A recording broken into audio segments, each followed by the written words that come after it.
Congratulations on, I guess, would be the silver anniversary. You got the 25, something like that. Then our next author is Heidi Pendleton from Occupational Therapy. It is a big book.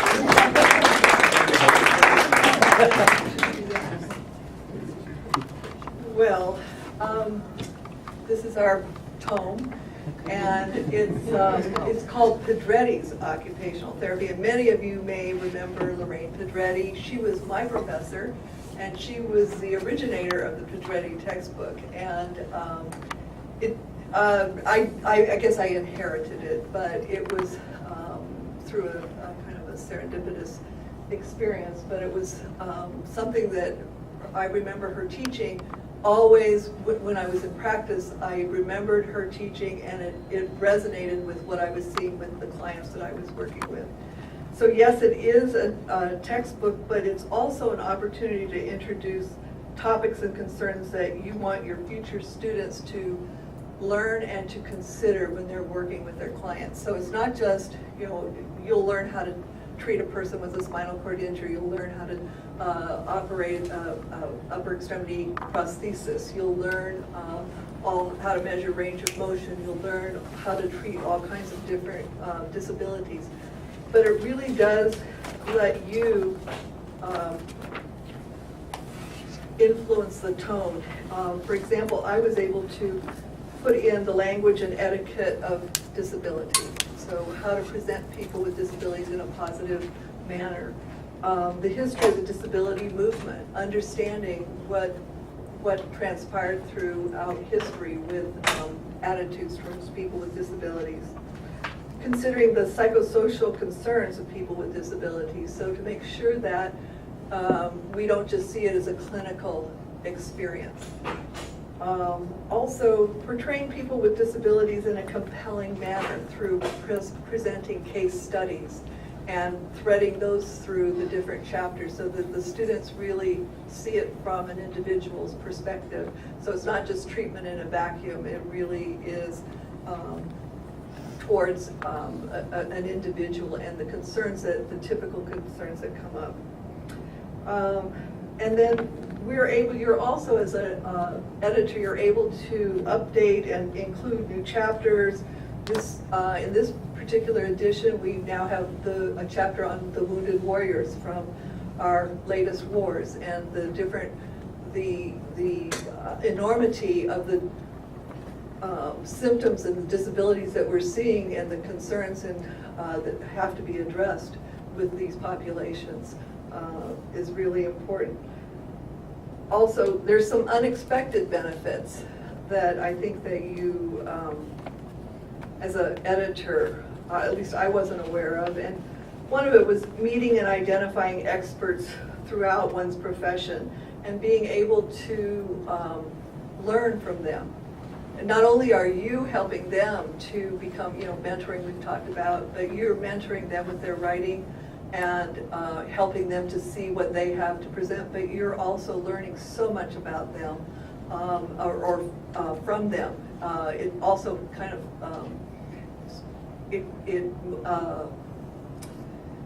energizes your teaching, because as you're reading these things, you're getting new ideas about how to approach it. So that's been a really beneficial,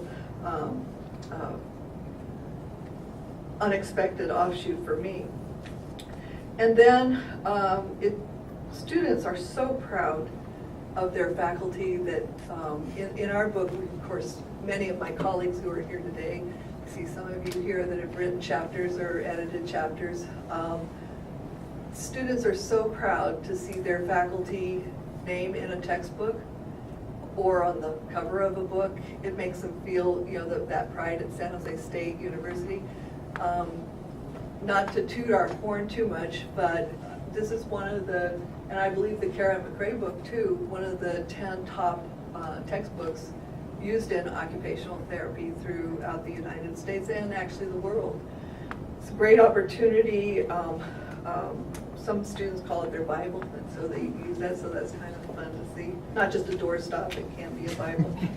Okay, and it's also opportunities for faculty to publish in a way, bring their experiences to life as well. And then this was kind of funny, if you ever Google your own book, like Greg just said, his is in a number of languages, but it was interesting to see this textbook in Korean is actually twice as big.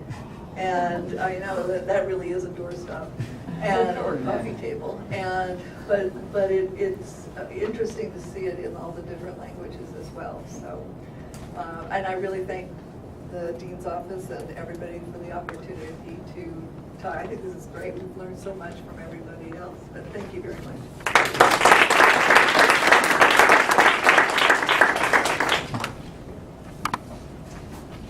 Thank you, Heidi. And next author is Shirley Reiki from Kinesiology. So I think mine's the smallest, but you know what they say about small packages. And by the way, I've always wanted to say this, but this is the proof copy, and there's another advantage for doing print on demand. This is the only copy in the world, maybe forever, and so I can look through it and decide if I like it, and even at this point I can change things. It arrived on my doorstep yesterday, so it really is hot off the press. It's called Beanbags to Bod Pods. So first of all, you're thinking, what kind of a title is that? This year marks 150 years since the Department of Kinesiology, although it wasn't called that then, offered the very first classes west of probably Illinois, I think, but certainly west of the Mississippi, in physical activity. That was the only thing we taught then. And the most expensive piece of equipment that we had were beanbags.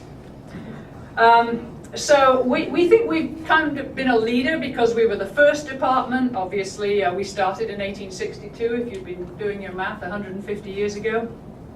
We now produce physical therapists, athletic trainers, cardiac rehab specialists, and still teachers. And so these people need lots of rather more expensive equipment, one of which is a bod pod, which looks a little bit like maybe an astronaut's capsule. And you put somebody in there and then you tell them really nasty things about their fat and lean body content. So that's the beanbags to bod pods and why it's called that. We think we've gone from low tech to high tech. Well, these first classes were given here, and the first state superintendent, his name is great, I think, by the way, it was John Sweat. Some of you may have heard of him because he's actually quite a famous educator, but his big thing was physical activity. He was the state superintendent for all subjects, but he really pushed physical activity. I think it's kind of ironic that this book's ready now, because just 2 weeks ago I heard that there is potentially some press on campus to get rid of all the physical activity classes. I think that will be an incredibly unfortunate decision, given what we all know about the benefits of regular physical activity. It's something that our department's going to work very hard to overcome. We want our students to be healthy. So the book may be very timely. Anyway, it's a history. I think history is very important. Maybe it's very timely and important, and I am a sport historian. And I wrote it because we were the only public institution west of the Mississippi to offer these classes. Our first instructor was hired in 1862 from then the only place that trained physical education teachers in the whole US, and that was in Boston. And it occurred to me to wonder, how on earth did this place in California communicate in 1862 with this new teacher in Boston, and how did she get here? And I thought maybe it was a story worth telling. So that's how the thing began, and I think I get the record not only for the smallest book, but for the longest process, because I've been writing this since the day I got here, which is 30 years ago. So anybody advance on 30 years? Okay, I won that. So how I wrote it, and this isn't so much about the content, it's got primary sources, it's got interviews, all that kind of stuff. Excuse me. But it is a print on demand. I really subscribe to that. I wrote my first book in 1986. I used a computer in a now condemned area of SPX, a dot matrix printer. It was pretty sort of basic. But this one I could make changes all the way through, and I still can make changes. We've talked about costs and royalties. This is, at their suggestion, going to be $25. All the profits from this, by the way, are going to the department. They're not going to me. I think this place has given me employment for 30 years. The least I can do is dedicate the book to them. And of that $25, the department will make about $15 per book. So that seemed to me to be a pretty good deal. It's also going to be distributed through Amazon, as many other print-on-demand people have said. You can choose the level of help that you want. I paid $1,500, so a little bit more than your 40, but for that I got a variety of levels of help, and if you know me, you'll know I need help. I got help on layout, how the pictures should go, formatting, editing. If you want all these things, you just pay more and more and more. It's a great way of getting rid of money in your bank account. So what I learned from this is, well, first of all, don't try and write a book if you're a department chair.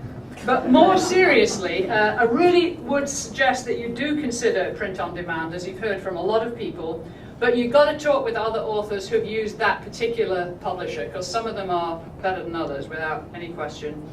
And as always, I think this is the most crucial thing that I've always known. You've got to love your subject, because if you don't love your subject, after 30 years, you're going to be a real pain in the neck to live with. But finally, I would say anyone can do it. You don't have to be a, quote, expert. This is the great thing, I think, today. It's so democratic. Anyone can do it, so go for it.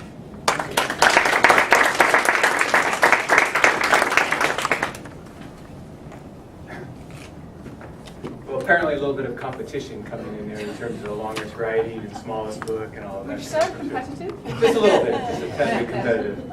All right, so wrapping up this afternoon, we have Kathy Sucher from Nutrition, Food Science, and Packaging.